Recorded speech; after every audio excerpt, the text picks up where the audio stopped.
Sonic the Hedgehog 2 is the first game I ever remember playing, and because of that, it's become one of my favorite games of all time. Sonic's a bit of a meme now, but I mean, I still credit the old Blue Blur with getting me into gaming. I mean, I probably would have gotten into gaming regardless, but it's the game that I played a lot. On the late 90s PC shelf, I got a lot of classics, but today we're looking at Sonic R. Yeah, that's right. No Sonic and Knuckles, no Sonic CD, no Sonic Schoolhouse, because I don't have it, but we're talking about Sonic R. Soaring speed racing, Sonic style. Yeah, it's a racing game. And the whole reason I want to look at this game is because I really know nothing about it. Now, I had every Sonic game on GameCube, including the collections, and I remember this being on one of those collections, but I think I tried it once and then I was like, this ain't that great. And anytime I watch a YouTuber briefly mention it, they just talk about how bad the controls are, and then they move on. So I'm gonna finally sit down, play this game, and see what it's like. Probably one of the funniest things is that as soon as I put in the CD-ROM, I got an immediate splash screen. This game was distributed by Expert Software. They were a budget distributor, kind of like ValueSoft or Cosmicore or Activision Value Publishing. But unlike those, they kind of just published whatever they could get their hands on. So it isn't just a telltale sign of it being crummy. Right, so I ran into a lot of issues getting this game to launch. So I got a specific error message, and when I Googled it, it brought me straight to a forum talking about Sonic R. Apparently this is a super common issue. People on the internet said if you just try again and again and again, and eventually it'll load. And I didn't think that would be the case, but sure enough, it loaded after a while. So the game finally launches and we're greeted with a title screen. Got in the game, went to the options to check the controls. And you'll notice that the sound's kind of off. Everything sounds kind of crispy when I move around. You'll hear it more in game, but I don't think this game is really playing well with my XP machine. I mean, honestly, I'm just glad this is working. So we get to pick one of the few characters we have unlocked. I'm just gonna go with Sonic.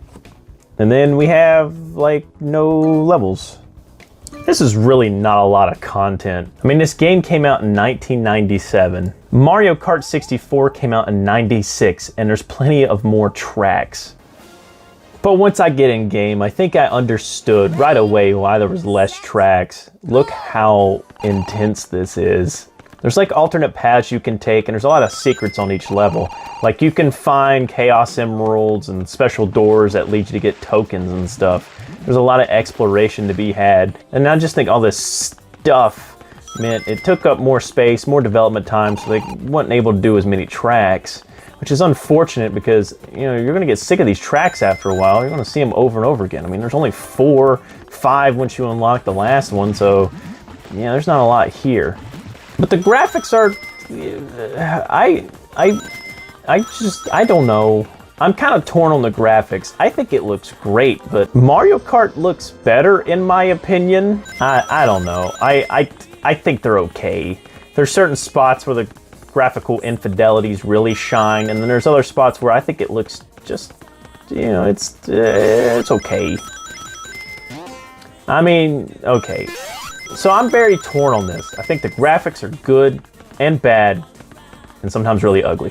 But man, this game has a lot of charm. You're Sonic on his feet running. You're Sonic, and you're running. And this game came out in the 90s. This isn't Sonic R, it's Sonic D!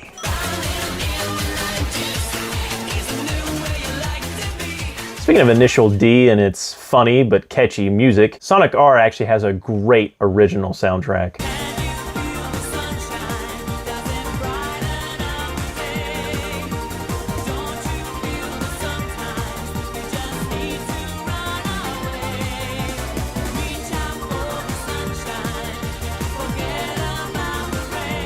Got the Sonic-inspired levels, and then you got this awesome music. This game has a lot of charm that I don't think other games can really match. I was really prepared to rip on this game, but it's okay. I probably would have been disappointed if I played this at day one, but I played a lot of bad games, and this one is definitely borderline. And it's all because of the controls. I really did not want to echo everyone else, but the controls are so bad. And when I say the controls are bad, it's not the control scheme or anything. It's just the fact that I feel like I'm slipping on ice. Braking and drifting and all that's very hard to pull off. And there are some tight turns in this game. Because the levels aren't tracks and sometimes they're glorified obstacle courses, it becomes rather difficult to navigate when, you know, it feels like you're on ice. I unlocked the final stage, and then my dog looked at me and said, "Will you please take me outside? I really need to pee." And so I decided to close out the game, and whoop, this game kind of killed my XP machine. And of course, when I stuck it back in, I had to go through the whole process of holding enter, except this time it just seemed like it didn't want to load.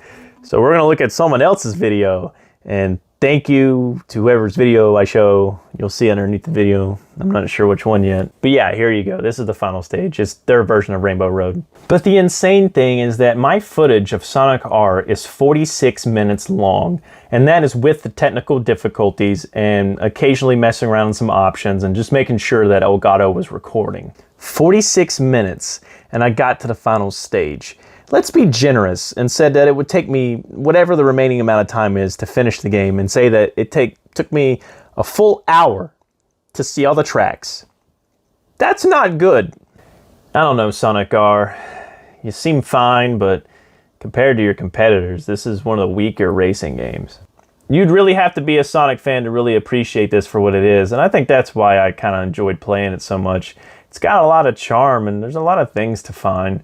I think this would be a good game to pick up for a little bit and play and then move on.